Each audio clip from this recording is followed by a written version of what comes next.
Vamos a seguir adelante entonces con este estudio. Estamos viendo el Evangelio de Juan y vamos a comenzar ahora con el capítulo 15, ¿ya?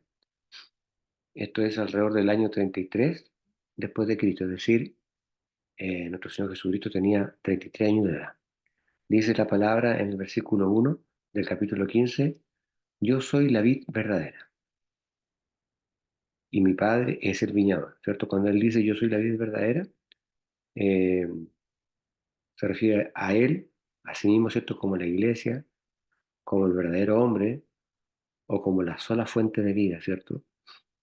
Y cuando dice, y mi Padre es el viñador, se refiere al Dios Padre, ¿cierto? Pero no solamente como el viñador de esta viña, ¿cierto? Sino que también como el dueño de la viña, ¿cierto? Por decirlo de una mejor manera. Pues dice, todo pámpano, el versículo 2, cuando habla de pámpano se refiere a los creyentes, todo pámpano que en mí eh, no lleva fruto, ¿cierto? Porque sabemos que para tener la salvación debemos estar en Cristo, ¿cierto? Y se refiere precisamente a la confianza que debemos tener a Él y con lo que Él hizo en la cruz también. Dice, no lleva fruto, eh, lo quitará y todo aquel que lleva fruto lo limpiará. Cuando dice lo quitará se refiere a que todo aquel creyente, que aún siendo creyente, rechace, ¿cierto? Lo que Cristo hizo en la cruz del Calvario, eh, al final, ¿cierto? Va a ser quitado el cuerpo de Cristo, ¿cierto? Y todo aquel que lleve fruto, ¿cierto? Después dice, lo limpiará, ¿cierto? Es decir, todo aquel que tiene esa convicción, ese convencimiento, esa nueva nacimiento, eh, va a ser limpiado, ¿cierto? Eh, Después dice, para que lleve más fruto, ¿cierto? Va a ser limpiado para que lleve más fruto. Es decir, cuando la cruz sea el objeto total de la fe de la persona, el Espíritu Santo, ¿cierto? Lo va a usar para realizar sus obras y producir más frutos, ¿cierto? O los frutos apropiados conforme a la fe de esa persona también. La misma idea la expresa el Señor en Romanos 8, del 1 al 2, ¿ya? Si usted lo quiere profundizar más, esta idea. El versículo 3 dice, ya vosotros sois limpios por la palabra que os he hablado. Versículo 4 dice, estad en mí. Es decir, ahí Él nos está diciendo que fijemos nuestra mirada exclusivamente en Él, ¿cierto? Eh, y yo en vosotros, dice, como el pámpano, es decir, el creyente, no puede llevar fruto por sí mismo, es decir, que una persona no puede santificarse a sí misma, ¿cierto? Es imposible, ninguno de nosotros puede santificarse a sí mismo. Eh, si no permanece en la vid, dice, eh, así tampoco vosotros si no permanecéis en mí. Cuando dice, si no permanece en la vid, se refiere al hecho de que entendemos que cada cual busca solucionar sus problemas y su vida, pero realmente la vida del creyente y todos los problemas que nosotros podamos tener se solucionan de la mano con el Señor. Y todos los frutos que podamos dar, los vamos a dar cuando estemos tomados de la mano del Señor, ¿cierto? Por eso dice que si no puede llevar frutos por ningún, como el pámpano no puede llevar frutos por sí mismo, dice, si no permanece en la vid, así tampoco vosotros si no permanecéis en mí, ¿cierto? Ahí da el ejemplo de la vid. Después dice el versículo 5, yo soy la vid. No está diciendo que él es la iglesia, ni está diciendo que es un predicador en particular, ¿cierto? Ni siquiera está diciendo o hablando de alguna doctrina en concreto, sino que él está diciendo que él es Cristo, ¿cierto? Porque dice, yo soy la vid, él es el Cristo. Vosotros los pámpanos, ¿cierto? Los creyentes, nuevamente. El que está en mí y yo en él, este llevará fruto, ¿cierto? Porque sin mí nada podéis hacer. Nosotros deberíamos leer una y mil veces esta frase para entender de una vez por todas que no es por nuestra fuerza, sino que es con la fuerza del Señor. Y que solamente por medio y a través de Él y de la mano de Él podemos hacer todas las cosas.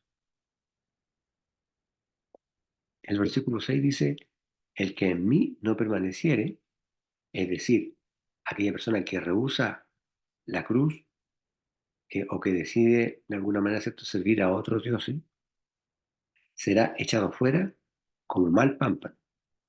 Es decir, va a ser retirado de la fuente de la vida, ¿cierto? Y se secará. ¿Cierto? Cuando usted corta un pámpano de la vid, se seca, ¿cierto? No puede seguir viviendo.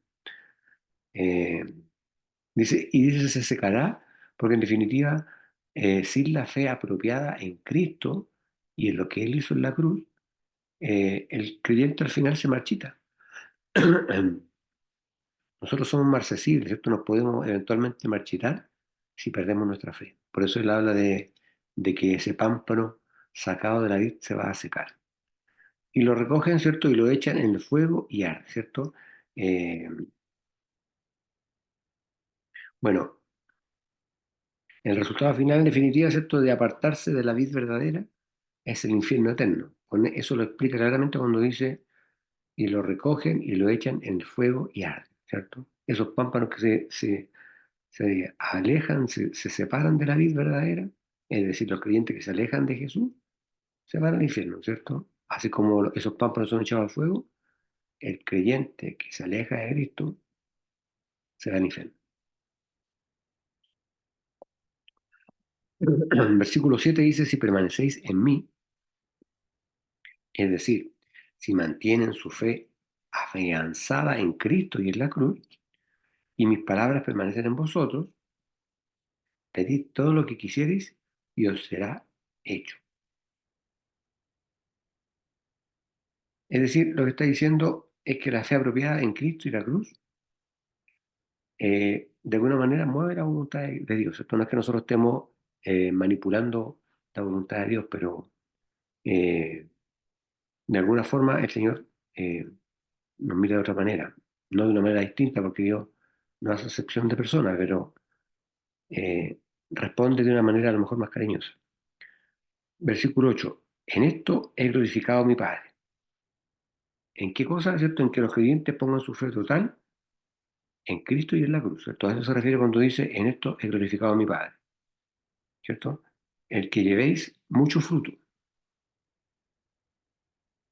y seáis así mis discípulos. Nosotros cuando el Señor dice eso tenemos que entender que Jesús no murió en vano, ¿cierto? Jesús, la muerte de Cristo, en definitiva, tiene que producir en cada uno de nosotros, o debería producir en cada uno de nosotros que demos mucho fruto, ¿cierto? No puede haber sido en vano la muerte del Señor. Entonces, por eso dice que en esto es glorificado mi Padre, en que llevéis mucho fruto y seáis así mis discípulos. Entonces, cuando usted da frutos, ¿cierto? Por esa sangre que Cristo derramó, que limpió sus pecados, usted se transforma en una nueva criatura y da fruto, usted está glorificando a Dios, ¿cierto? Y a la vez se está transformando en un discípulo de Cristo. Versículo 9 dice, como el Padre me amó, ¿cierto? También yo os he amado. Y aquí nos recordamos esto cuando hablábamos de que el buen pastor da la vida por su oveja, ¿cierto? Permanecer en mi amor, ¿cierto? Después dice el versículo 10, si guardaréis mis mandamientos,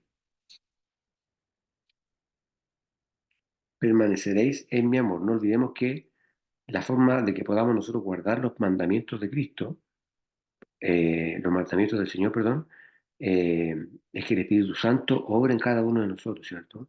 En el sentido de que nosotros pongamos nuestra visión en Cristo y en la cruz del Calvario, ¿cierto? Entonces, por eso dice, si guardaréis mis mandamientos, permaneceréis en mi amor, como yo también he guardado los mandamientos de mi Padre y estoy en su amor. El mandamiento del Padre hacia Cristo, en definitiva, era que Él tenía que ir a la cruz, ¿cierto? Era como lo más importante de parte de Dios y Él lo cumplió, ¿cierto? Él lo cumplió y permaneció en su amor. Y de la misma manera nosotros tenemos que cumplir la voluntad de Dios. Después dice el versículo 11, estas cosas os he hablado,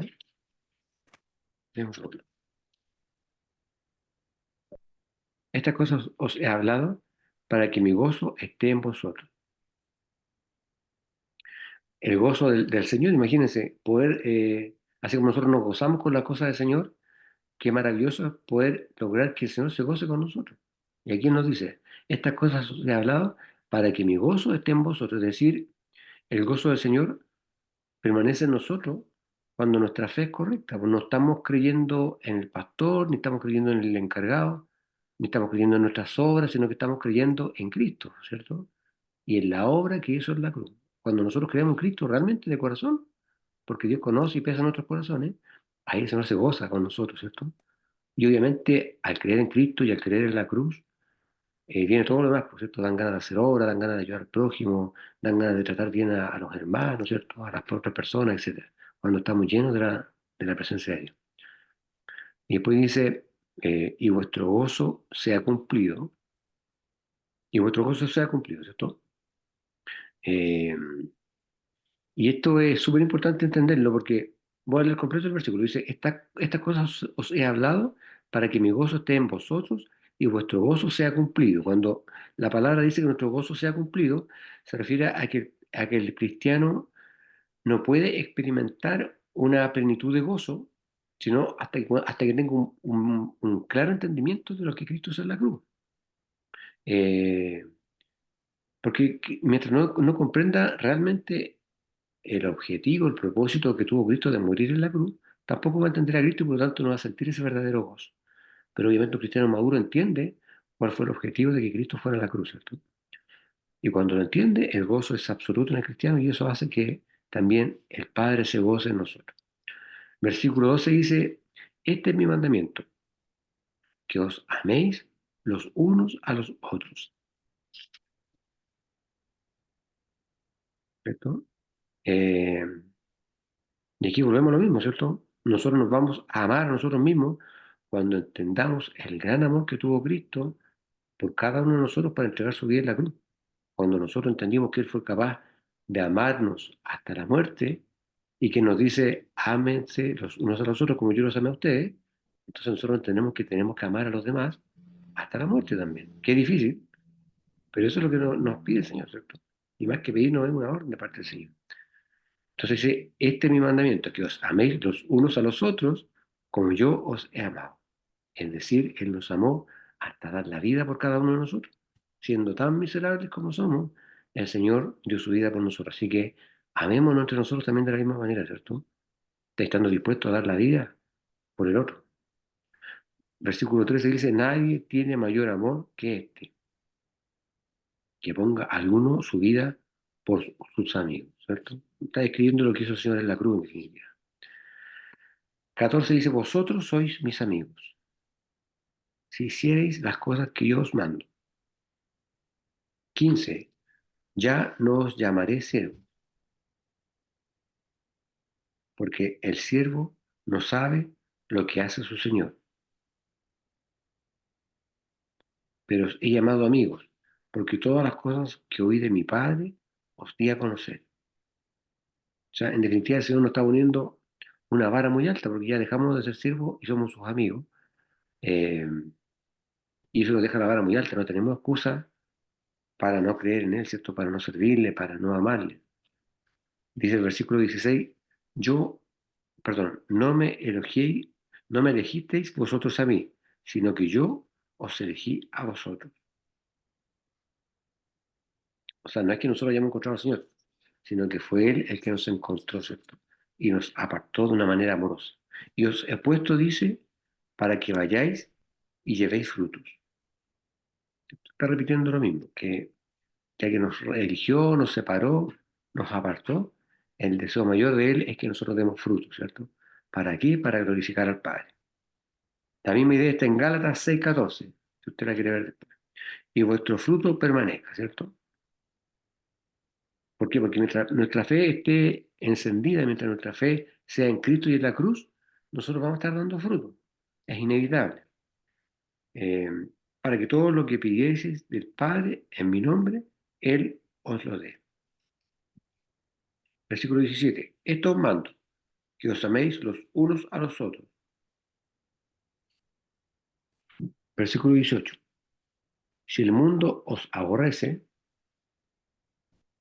y eso es definitivo que va a ser así, ¿cierto? El mundo, a cada uno de los que estamos en este estudio, y los que creen en Cristo y en lo que Él hizo en la cruz, si no está pasando ahora, va a pasar más adelante, que vamos a recibir el odio de parte del mundo, ¿cierto? Por eso dice, si el mundo os aborrece, sabed que a mí me aborreció antes que a vosotros. Después dice, versículo 19, si fueseis, si fuerais del mundo, el mundo amaría lo suyo.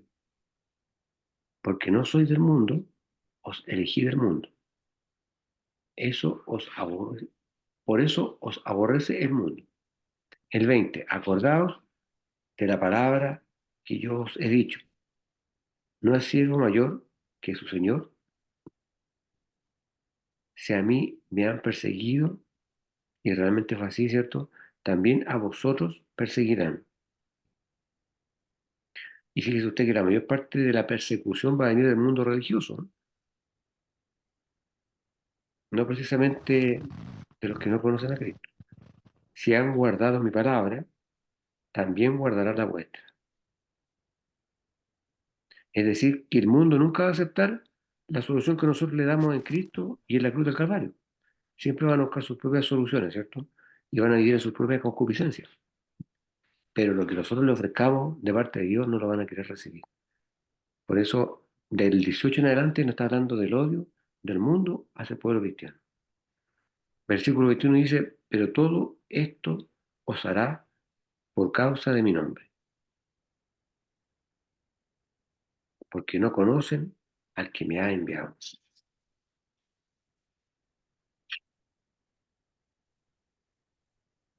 Versículo 22 dice, si no hubiera venido ni les hubiese hablado, no tendrían pecado. ¿Por qué? Porque el pecado de rechazar a Cristo es el pecado más grande que podíamos recibir, que podíamos cometer, ¿cierto? El pecado más grande que podía cometer cualquier persona alguna. 23 dice, el que me aborrece también, a mi Padre aborrece. Bueno, con esto se está volviendo a reconocer que es imposible separar la figura de él de la figura del Padre, ¿cierto? Por eso dice, el que me aborrece también, a mi Padre aborrece. El 24, si no hubiese hecho entre ellos obras, cuales ningún otro ha hecho, no tendrían pecado. Pero ahora las han visto y me aborrecen tanto a mí y a mi Padre. Dice después el versículo 25, más para que se cumpla la palabra que está escrita en su ley, me aborrecieron sin causa.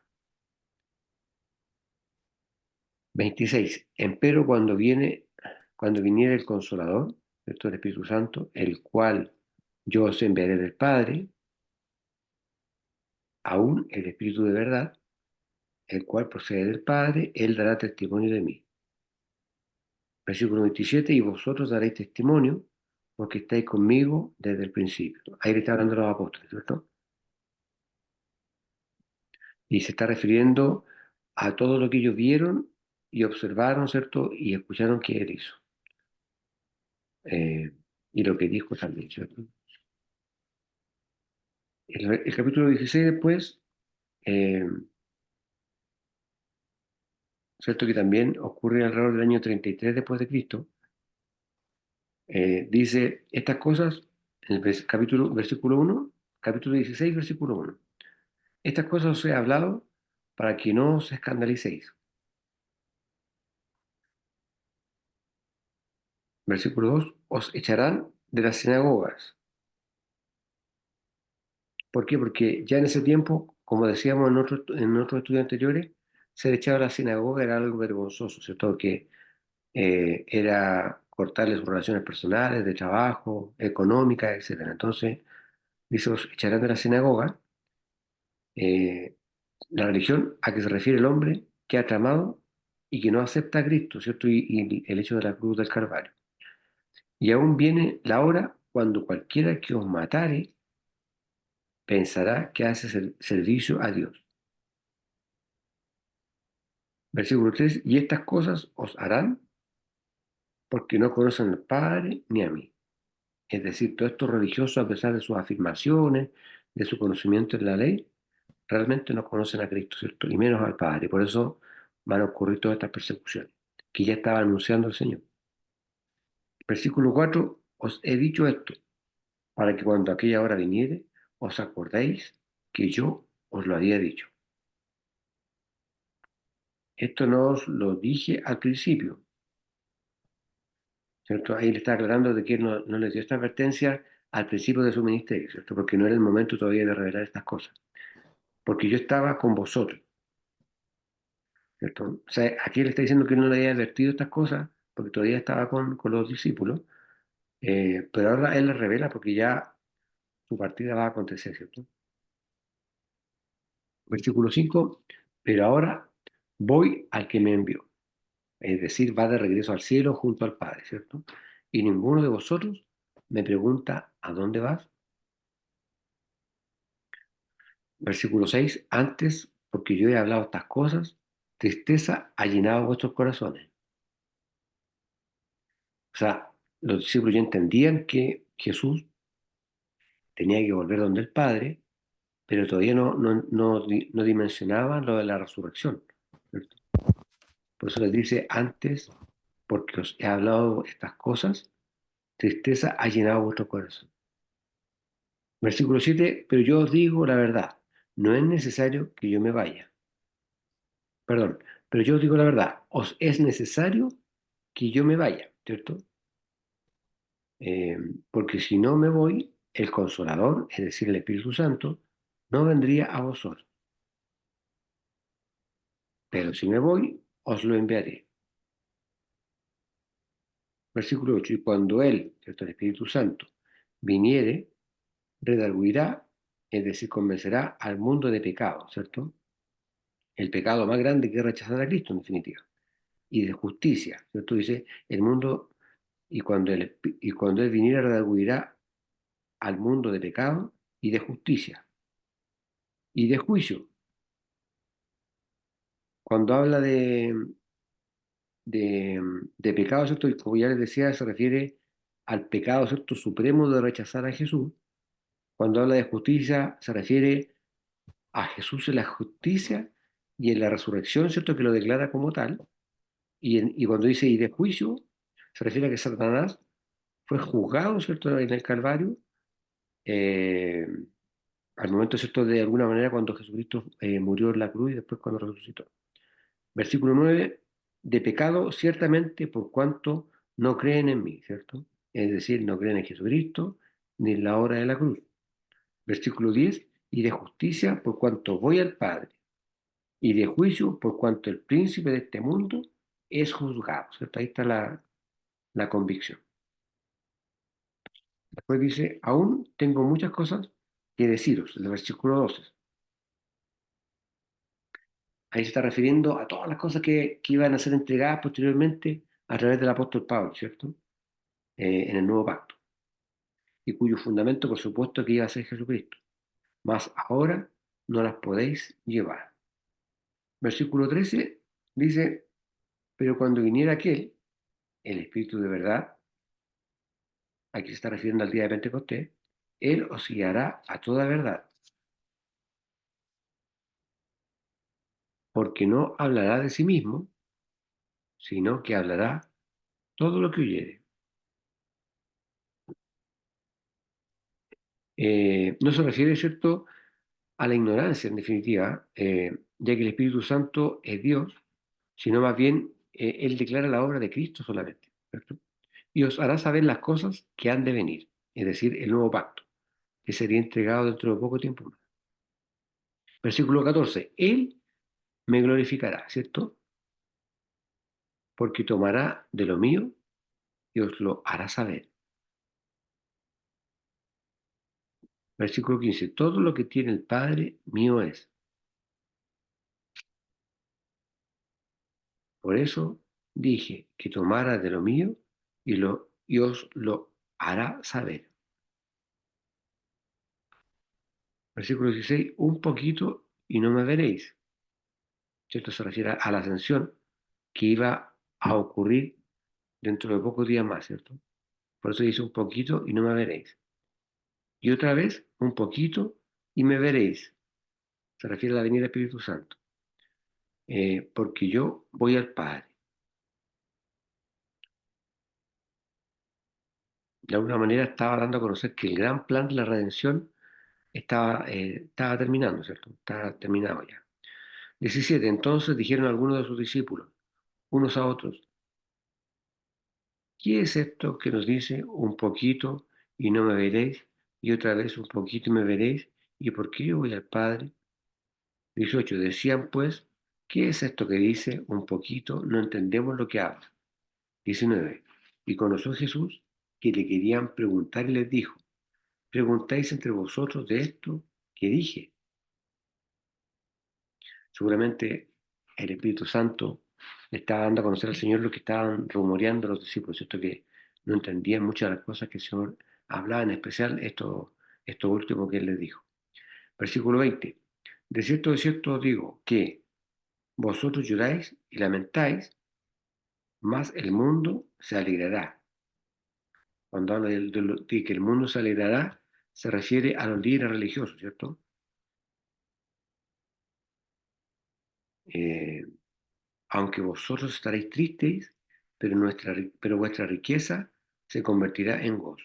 Es decir, la resurrección y el envío del Espíritu Santo, ¿cierto? Se transformar en gozo para los creyentes. Versículo 21 le da un ejemplo y dice, la mujer cuando da a luz tiene pena, porque es venida su hora. Es decir, el dolor que acompaña al nacimiento, ¿cierto? Pero después dice que ha dado luz a un niño, ya no se acuerda de la angustia por el gozo de que haya nacido un hombre en el mundo. Versículo 22. También pues vosotros ahora ciertamente tenéis tristeza, pero otra vez os veré. Ahí se refiere a la resurrección.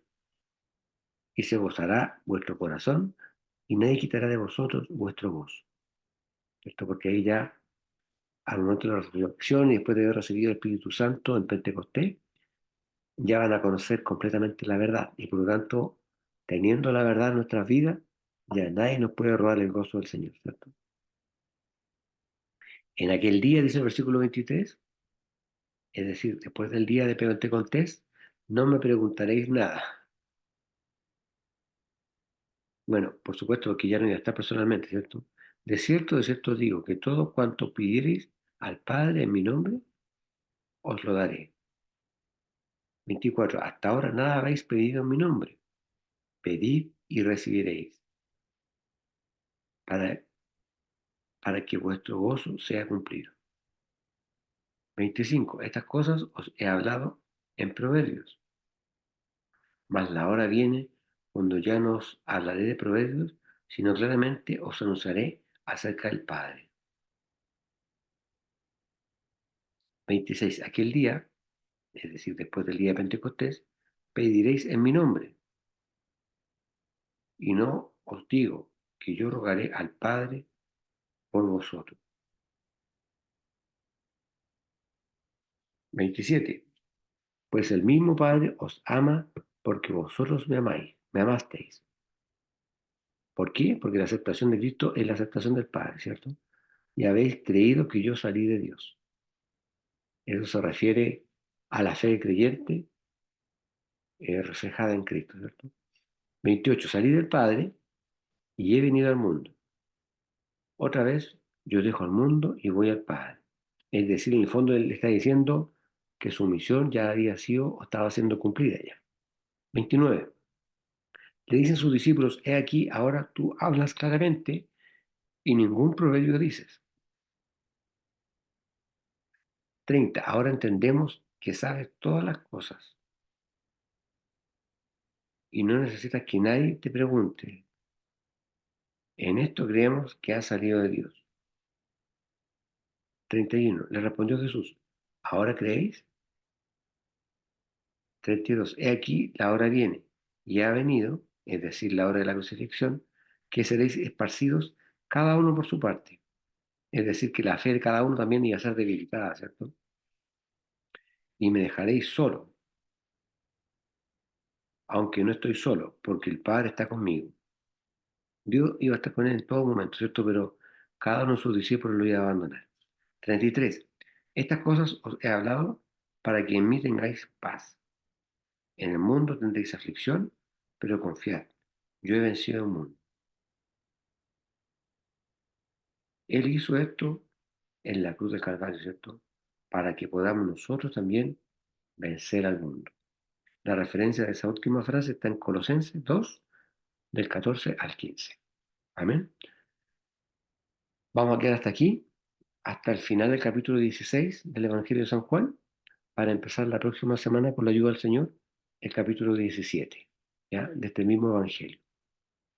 Porque ya estamos en la hora ya. Amén. Bien, hermano Esteban, le voy a pedir que usted nos despida con una oración. Amén. ¿Se escucha? ¿Sí? Amén. Padre amado, darte las gracias por este momento de estudio que tuvimos, Señor. Gracias por poderlos conectar. Gracias por darlos vida y salud a cada uno de los presentes, Señor, como los que no se pudieron conectar, también tú los puedas bendecir de alguna u otra manera, Señor Padre amado. Te damos gracias, Señor, por todo lo maravilloso que has hecho en nuestras vidas, Señor, gozando de ti, Señor, de salud, primero que nada, Señor, y disfrutando cada día, Señor, con nuestros seres queridos, Padre Celestial. Nos encomendamos a ti para que tú nos cubres, Señor, en estos días, Señor, que pronto los vamos a ver el día domingo, Señor, tú nos puedas bendecir, Señor, y que nada nos obstruya, Señor, para participar en la iglesia, Señor Padre amado.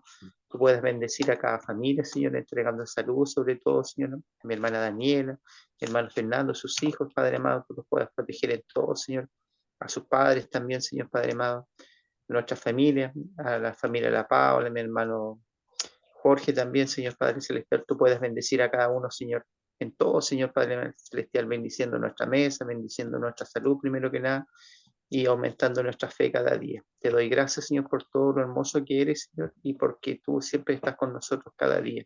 Te doy gracias, Padre amado, por tener la fe, Señor, y estar firme en tu presencia, Señor, cada día. Gracias, Señor, por cubrirnos en todo momento, Señor. Nos encomendamos a ti en el nombre de Jesús. Amén y amén. Amén.